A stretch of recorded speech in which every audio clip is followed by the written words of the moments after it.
खुशी की तमन्ना अब हमारे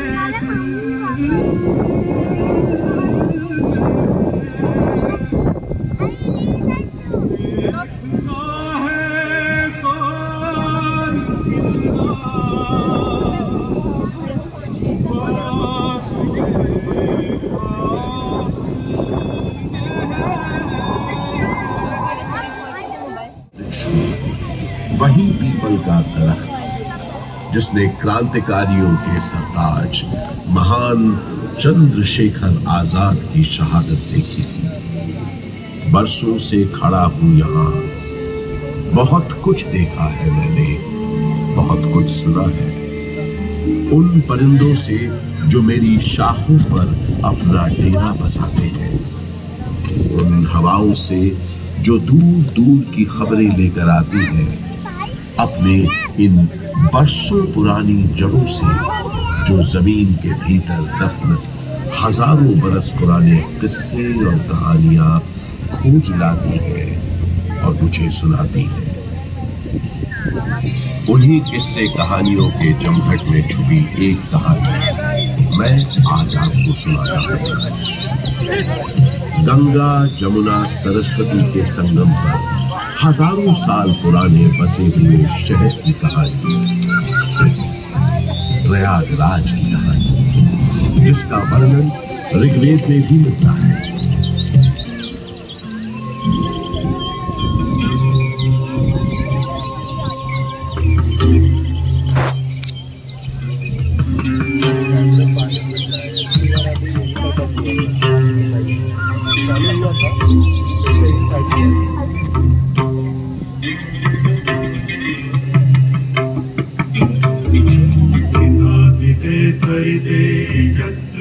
जो मनुष्य श्वेत श्याम नदियों के संगम पर स्नान करते हैं, उन्हें स्वर्ग की प्राप्ति होती है, और जो धैर्यवान मनुष्य इसके किनारे अपनी देह त्यागते हैं, उन्हें सीधे मोक्ष की प्राप्ति होती है। ब्रह्म पुराण में ब्रह्मा जी भी कहते हैं, क्योंकि यहाँ सरस्वती जी अदृश्य रूप में आकर गंगा जी से मिलती है, इसलिए इस क्षेत्र को सरस्वती की संगम कहा गया है। नारदीय पुराण में भी एक प्रसंग मिलता है कि एक बार जब देवर्षि नारद ने ब्रह्मा जी के पुत्र सनक जी से पूछा कि सर्वोत्तम तीर्थ कौन सा है, तब उन्होंने बताया कि समुद्र पर्यंत पृथ्वी पर जितने पुण्य क्षेत्र विद्यमान हैं, उनमें प्रयाग नामक तीर्थ सबसे उत्तम है।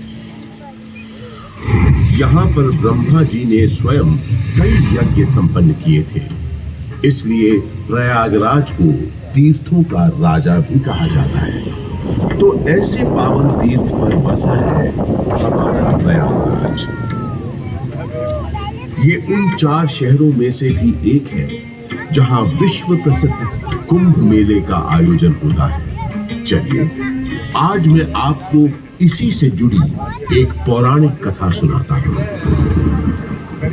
समुद्र मंथन के समय जब अमृत कलश प्रकट हुआ, तब देवताओं और असुरों में उसे पाने के लिए भयंकर युद्ध हुआ। ये देखकर गरुड़राज सुरक्षा के विचार से इस अमृत कुंभ को लेकर क्षीर सागर की ओर उड़ चले। कहते हैं उनकी इस यात्रा के दौरान पृथ्वी पर 4 जगह अमृत की कुछ बूंदें छलक कर गिर पड़ी, और इन बूंदों से उन नगरों की नदियों के पानी में अमृत जैसे गुण आ गए। यही कारण है कि इन 4 नगरों में हर 12 वर्षों पर कुंभ का पर्व मनाया जाता है। लाखों श्रद्धालु साधु संतों के सैकड़ों अखाड़े गंगा जी में स्नान करने आते हैं, संगम किनारे सत्संग करते हैं, धूम रमाते हैं।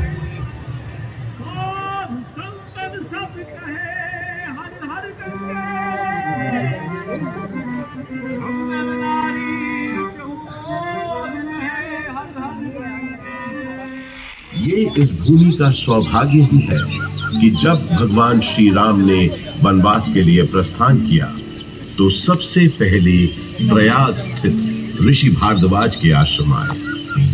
महर्षि भारद्वाज एक महान तपस्वी व ज्ञानी महर्षि थे। रामचरितमानस में गोस्वामी तुलसीदास जी ने लिखा है कि भारद्वाज मुनि बसहि प्रयागा, अर्थात भारद्वाज मुनि का निवास स्थान प्रयागराज है। ऐसा माना जाता है कि भगवान श्री राम ने वन जाते समय यहां रात्रि निवास किया था।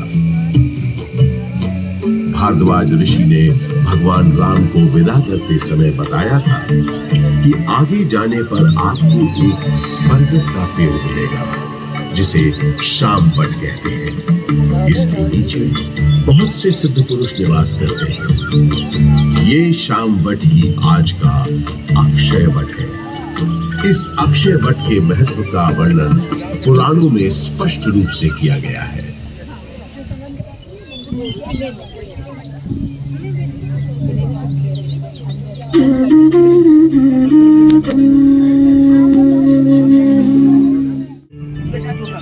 अर्थात अक्षय वट की जड़ें स्वयं साक्षात विष्णु है, शाखाएं स्वयं मंगलमयी लक्ष्मी है, उसके पत्तों में देवी सरस्वती वास करती है, तो उसके पुष्पों में भगवान शंकर, चतुरानंद ब्रह्मा जी इसके फल हैं और विष्णु जी इन सब का आधार है।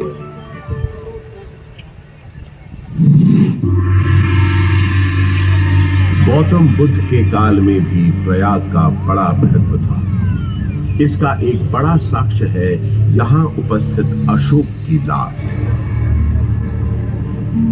सम्राट अशोक का संदेश तो इस स्तंभ पर अंकित है कि गुप्त काल के शक्तिशाली राजा समुद्रगुप्त का प्रयाग प्रशस्ति अभिलेख भी इसी स्तंभ पर खुदा है। 16वीं शताब्दी के अंत में सम्राट अशोक का ये स्तंभ उस किले का हिस्सा बन गया जिस किले का निर्माण संगम के किनारे मुगल बादशाह अकबर ने करवाया था। बुद्धं शरणं गच्छामि, धम्मं शरणं गच्छामि, संघं शरणं गच्छामि।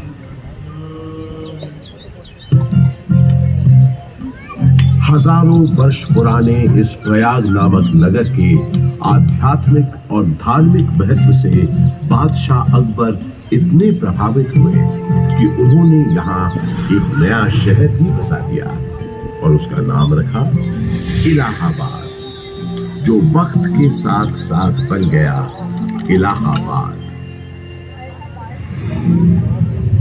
अपनी भौगोलिक स्थिति, सुंदर आबोहवा और राजनीतिक महत्व की वजह से इलाहाबाद ब्रिटिश हुक्मरानों को भी बेहद पसंद आया और कुछ ही समय में ये शहर ब्रितानी हुकूमत का एक महत्वपूर्ण केंद्र बन गया।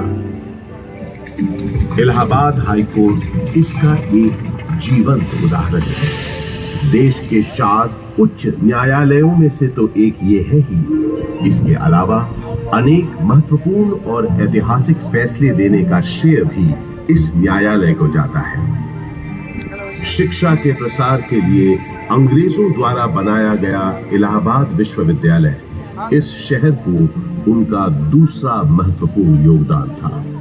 इलाहाबाद विश्वविद्यालय की स्थापना 16 नवंबर 1887 को हुई। पूरब का ऑक्सफोर्ड कहे जाने वाले इस विश्वविद्यालय का शुरुआती नाम न्यू सेंट्रल कॉलेज था। यहाँ का विजयनगरम हॉल और 7 खंडी मीनारें इतनी सुंदर और आकर्षक है कि आते जाते लोगों की निगाहें बरबस अपनी ओर खींच लेती हैं। 20वीं सदी की शुरुआत से ही इलाहाबाद हिंदी साहित्य का एक बहुत बड़ा केंद्र बनकर उभरा। ऐसी ही कुछ प्रसिद्ध शख्सियतों के नाम एकाएक तब याद आते हैं जब इस शहर से जुड़े साहित्यकारों की बात होती है, जैसे हास्य व्यंग के मशहूर शायर अकबर इलाहाबादी साहब, फिराक गोरखपुरी जो उर्दू के जाने माने शायर तो थे ही, अंग्रेजी भाषा के भी प्रकांड पंडित थे, महादेवी वर्मा, हिंदी की सशक्त कवयित्री जो आधुनिक मीरा के नाम से भी जानी गई। सुमित्रा नंदन पंत हिंदी साहित्य के छायावादी युग के महत्वपूर्ण स्तंभ, मधुशाला के लेखक और हिंदी साहित्य के पुरोधा कवियों में से एक हरिवंश राय बच्चन और अपने नाम ही के अनुरूप हिंदी भाषा के निराले कवि सूर्यकांत त्रिपाठी निराला, जिनकी ये कविता तो अद्भुत है। देखा मैंने उसे इलाहाबाद के पथ पर, वो तोड़ती पत्थर, चढ़ रही थी धूप गर्मियों के दिन, दिवा का तमतमाता रूप, उठी झुलसाती हुई लू, रुई जूं जलती हुई भूप, गर्द चिंगी छा गई, प्राय हुई दोपहर। वो तोड़ती पत्थर, देखा मैंने उसे इलाहाबाद के पथ पर, देखा मैंने उसे इलाहाबाद के पथ पर। कला और साहित्य के साथ साथ राजनीति का भी खास गढ़ रहा है प्रयागराज।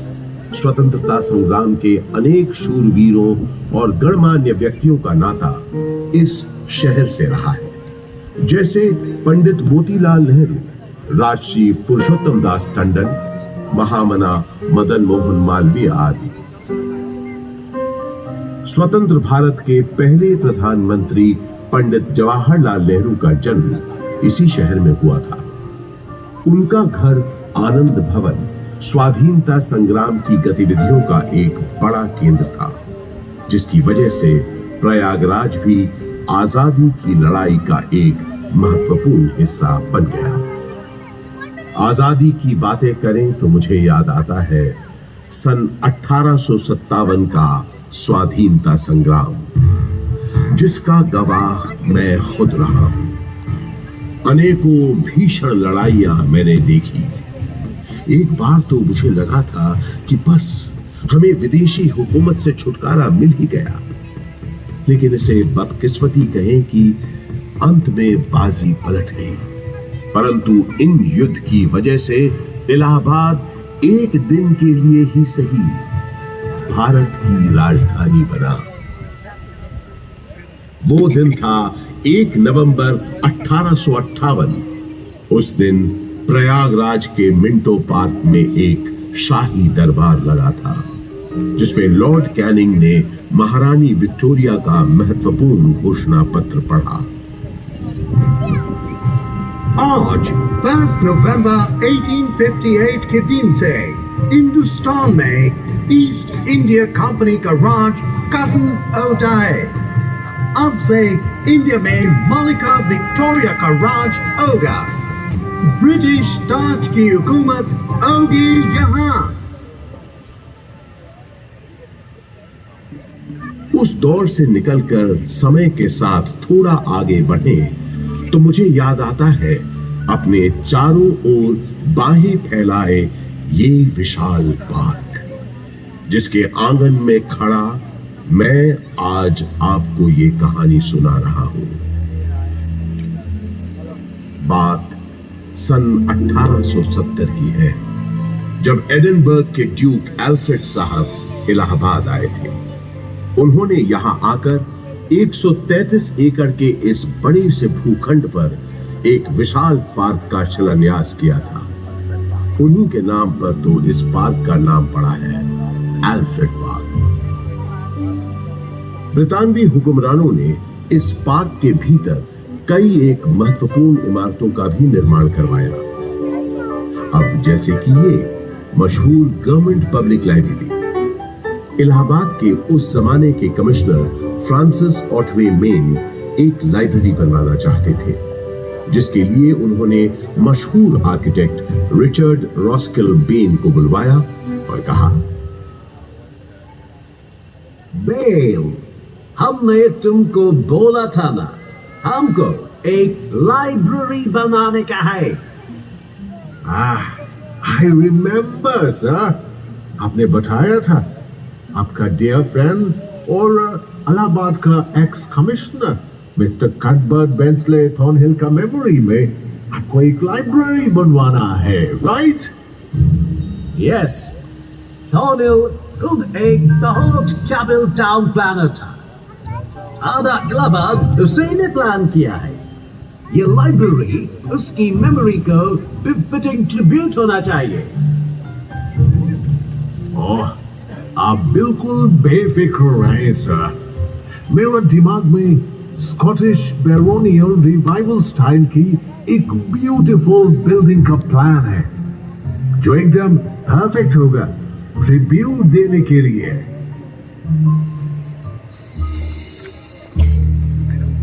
वादे के मुताबिक श्रीमान बेन ने एक बहुत ही खूबसूरत इमारत बनाई जिसे उस जमाने में थॉर्नहिल मेन मेमोरियल के नाम से जाना जाता था, और आज हम इस शानदार इमारत को गवर्नमेंट पब्लिक लाइब्रेरी के नाम से जानते हैं। यहाँ इस लाइब्रेरी में लगभग 1.25 लाख से भी ज्यादा किताबें और अन्य ऐतिहासिक दस्तावेज मौजूद हैं। पूरे उत्तर प्रदेश में सबसे बड़ी लाइब्रेरी यही है। विक्टोरिया मेमोरियल कोलकाता में है, ये तो सब जानते हैं, लेकिन उससे थोड़ा छोटा मगर बेहद सुंदर विक्टोरिया मेमोरियल यहाँ प्रयागराज में भी मौजूद है। ये बात बहुत कम लोग जानते हैं। इसी पार्क के अंदर महारानी विक्टोरिया की याद में बनी सफेद संगमरमर की इस न्यू गोथिक शैली की छतरी या कैनोपी का निर्माण सन 1905 में हुआ था, और इसी कैनोपी में उनकी 7.5 फुट ऊंची मूर्ति का अनावरण अगले साल 1906 में हुआ। आजकल वो मूर्ति लखनऊ म्यूजियम में रखी है। इसी विक्टोरिया मेमोरियल के बगल में अंग्रेजों ने एक बैंड स्टैंड भी बनवाया। उस जमाने में ब्रिटिश सरकार के ज्यादातर जलसे और दावतें इसी पार्क में हुआ करती थी। उन कार्यक्रमों के दौरान यहाँ पुलिस बैंड बजाने का रिवाज था। इस संगीत का आनंद अंग्रेजों के साथ साथ कुछ रईस और रसूखदार इलाहाबादी भी लेते थे। ऐसा माना जाता है कि ये बैंड स्टैंड अंग्रेजों को एक बंगाली सज्जन बाबू नीलकमल मित्रा ने भेंट किया था।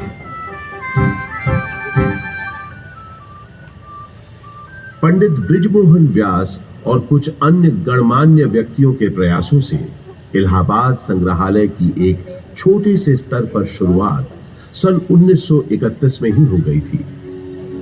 एल्फ्रेड पार्क में म्यूजियम के वर्तमान भवन का शिलान्यास पंडित नेहरू ने 14 दिसंबर 1947 को किया, और भारतवर्ष के 4 राष्ट्रीय संग्रहालयों में से एक इलाहाबाद म्यूजियम सन 1954 में आम जनता के लिए खोल दिया गया। यहाँ पुरातन शिल्पकृतियां, प्राचीन पाषाण प्रतिमाएं, कांसे की दुर्लभ वस्तुओं और पांडुलिपियों के अलावा 75,000 से अधिक कलाकृतियों का एक विशिष्ट संग्रह है। वास्तुकला के इन धरोहरों और अद्वितीय संग्रहालय के अलावा ये पार्क एक ऐसे स्वतंत्रता सेनानी के नाम के साथ भी जुड़ा है जो कभी फिरंगियों के हाथ न आया और हमेशा आजाद ही रहा। वो महान स्वतंत्रता सेनानी थे चंद्रशेखर आजाद। भारत के स्वतंत्रता संग्राम में इनका अभूतपूर्व योगदान रहा है। मशहूर क्रांतिकारी दल हिंदुस्तान रिपब्लिक एसोसिएशन को हिंदुस्तान सोशलिस्ट रिपब्लिक एसोसिएशन के नाम से न सिर्फ उन्होंने पुनर्गठित किया, बल्कि भगत सिंह, राम प्रसाद बिस्मिल, अशफाक उल्लाह खान जैसे अनेक क्रांतिकारियों को उसमें शामिल भी किया।